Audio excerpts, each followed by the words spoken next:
E aí pessoal, tudo bem com vocês? Eu espero que sim, eu me chamo Mateus, sou servo de Jesus Cristo e vim te entregar essa mensagem do meu Senhor. Bom, no vídeo de hoje eu quero falar um pouco com vocês a respeito de um tema que gira em torno da salvação. A salvação é muito importante para todo cristão, porque ela é a principal promessa para todo aquele que crê em Jesus. Mais especificamente, eu quero abordar com vocês um texto que me deixava muito em dúvida. E ele está lá em Romanos, no capítulo 9, do versículo 11 ao 13. Todavia, antes que os gêmeos nascessem ou fizessem qualquer coisa boa ou má, a fim de que o propósito de Deus conforme a eleição permanecesse, não por obras, mas por aquele que chama, foi dito a ela: o mais velho servirá ao mais novo. Como está escrito: amei Jacó, mas rejeitei Esaú. E ao ler esse texto, a dúvida que ficava na minha mente era a seguinte: por que Deus odiou Esaú mesmo antes dele nascer, mesmo antes dele ter feito qualquer coisa boa ou má? E aí, com isso também surgiu outra dúvida. Será que algumas pessoas nasceram então predestinadas a ir para o céu ou para ir para o inferno? Será que essas pessoas não teriam esperança alguma de serem salvas? E para começar, eu queria separar as duas citações que Paulo faz. A primeira está lá em Gênesis, no capítulo 25, no versículo 23. E é onde Deus diz para Rebeca que os seus dois filhos, Jacó e Esaú, seriam duas grandes nações, mas que Jacó seria maior que Esaú, e que Esaú serviria a Jacó. E essa primeira citação realmente foi dita antes dos dois terem nascido. Mas a segunda citação, que é onde Deus diz que amou a Jacó e odiou Esaú, ela está lá em Malaquias, no capítulo 1, do versículo 2 ao 3. E lá é uma correção que Deus faz ao povo de Israel, porque eles tratam as coisas de Deus como qualquer coisa, e eles desprezavam as ofertas que eram dadas a Deus e desprezavam até mesmo a mesa do Senhor. E Malaquias cita algumas coisas que o povo de Israel fazia que irava Deus dessa forma. Por exemplo, alguns israelitas tinham muitos bois saudáveis nos seus rebanhos, mas eles separavam só aqueles que eram mancos ou aqueles que eram cegos para dar para o Senhor. Ou seja, eles separavam daquilo que não ia fazer falta para eles. E é interessante que tanto Paulo quanto Malaquias comparam Esaú ao povo de Israel. E eles comparam em relação ao desprezo que os dois tinham com as coisas do Senhor. Na época de Malaquias, o desprezo de Israel para com o templo, para com as ofertas, para com a lei judaica. Já no tempo de Paulo, o desprezo de Israel para com Jesus e com a graça.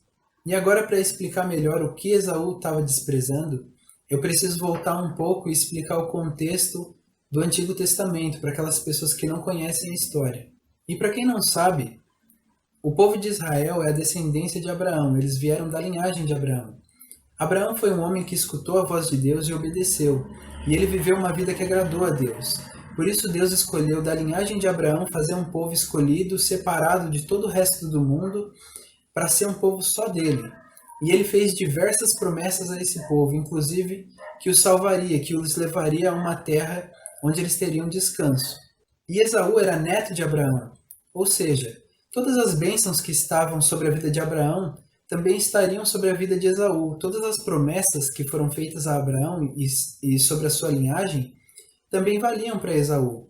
E não só isso, Esaú era o primogênito, ou seja, as principais bênçãos, a maior parte das bênçãos seriam dadas a ele, e o que restasse seria dado aos filhos mais novos, no caso Jacó. Mas como a palavra nos diz em Gênesis 25, no versículo 34, Esaú não deu valor algum para essas promessas, e nem mesmo para sua primogenitura. Ele vendeu seu direito de filho mais velho apenas por um prato de comida, e com isso ele desprezou as promessas de Deus, e foi por isso que ele foi desprezado também por Deus.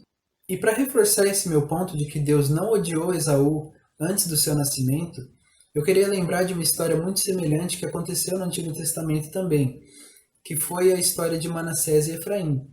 Nessa história, a Bíblia nos conta que o próprio Jacó, quando foi abençoar essas duas crianças, abençoou Efraim, que era o mais novo, no lugar do mais velho, que era Manassés. E mesmo assim, os dois foram participantes das bênçãos que estavam sobre Israel. Nenhum dos dois foi tirado das promessas. E o povo de Efraim realmente se tornou um povo maior do que a tribo de Manassés. Mas quando a geração de Efraim se afastou do Senhor, Deus também se afastou deles e eles foram amaldiçoados. Por isso eu creio e digo que aquele texto não se refere à predestinação, mas sim ao fato de que Deus escolheu aqueles que dão valor às suas promessas. E aqui para mim começa a parte mais importante do vídeo, porque o meu objetivo não é abrir uma discussão a respeito de predestinação aqui, mas é trazer uma palavra que possa te edificar de alguma forma. E para isso eu queria estender a comparação de Esaú para as pessoas de hoje em dia, aquelas pessoas que recebem a palavra, mas não aceitam a promessa do Evangelho. E para quem não sabe, eu digo agora que a palavra nos diz que a principal promessa de Jesus para nós é a vida eterna. E no começo eu abordei a comparação de Esaú com o povo de Israel, mas eu queria agora também abordar a comparação de Jacó com nós mesmos. Porque assim como Jacó nasceu não como filho mais velho e sem direito à primogenitura, nós também nascemos apartados de Deus, por conta do pecado. E assim como Jacó também tinha uma promessa de Deus de que seria maior do que o seu irmão, nós também temos a promessa de que todo aquele que crer em Jesus vai ser salvo no último dia. E agora eu posso responder a pergunta do título do vídeo. Para quem é a salvação? Para todo aquele que crê em Jesus. Porque olha o que a Bíblia nos diz em Romanos 10, no versículo 9. Se você confessar com a sua boca que Jesus é Senhor, e crer em seu coração que Deus o ressuscitou dentre os mortos, será salvo. Mas aí alguns podem me perguntar, bom, você está falando tudo isso com base na Bíblia, mas eu nem acredito na Bíblia. Mas olha o que a própria Bíblia nos diz em Salmo 51, no versículo 17. Os sacrifícios que agradam a Deus são um espírito quebrantado. Um coração quebrantado e contrito, ó Deus, não desprezarás.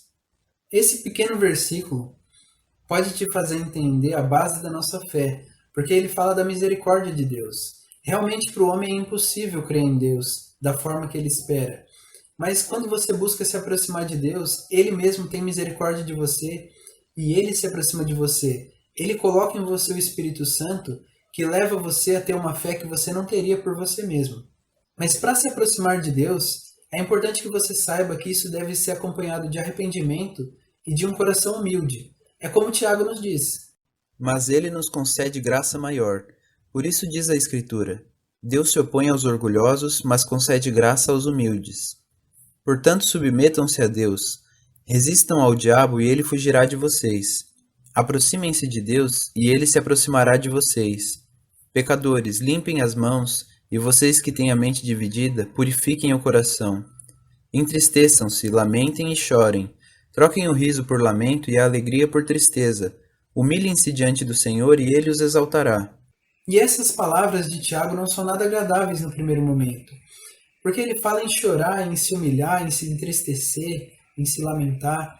Mas olha as promessas que ele traz para todos aqueles que ouvem esses ensinamentos e obedecem. Ele diz que Deus dá graça a esses. Ele diz que o diabo foge dessas pessoas. Ele diz que Deus se aproxima de você. Ele diz que Deus exalta todo aquele que se humilha diante dele.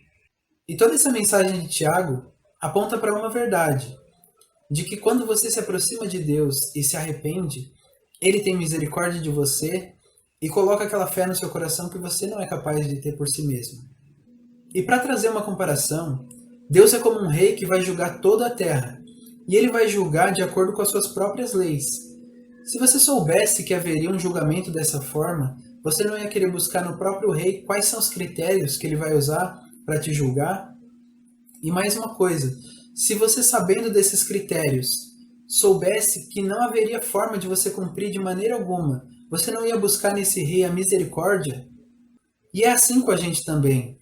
Nós não temos como atingir os critérios que Deus vai usar para nos julgar. Mas sabendo disso, Deus enviou o próprio Filho dele para morrer em nosso lugar.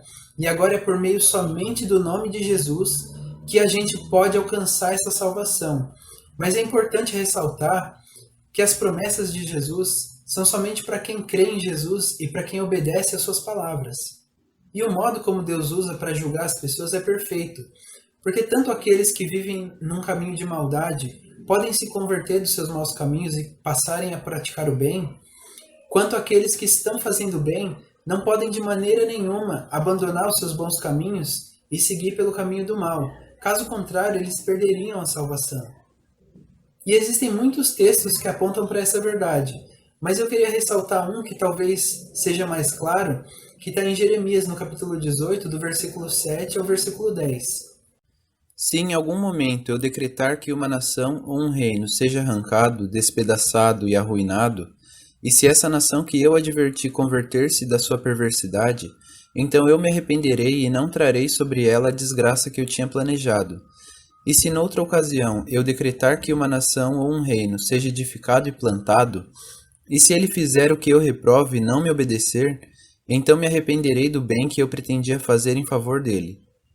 Isso não significa de maneira nenhuma que as pessoas que passarem a crer não vão passar por dificuldades, pois vocês podem imaginar como seria difícil para uma pessoa, por exemplo, que é viciada em drogas, para abandonar esse vício, ou uma pessoa que está no mundo do crime para abandonar essa vida correndo risco de morte, ou até mesmo uma pessoa que é tímida para gravar vídeos no YouTube e pregar o Evangelho. Mas também isso não significa que aqueles que creem perdem a sua salvação por qualquer erro que cometerem, pois é como João nos diz em 1 João 2,1.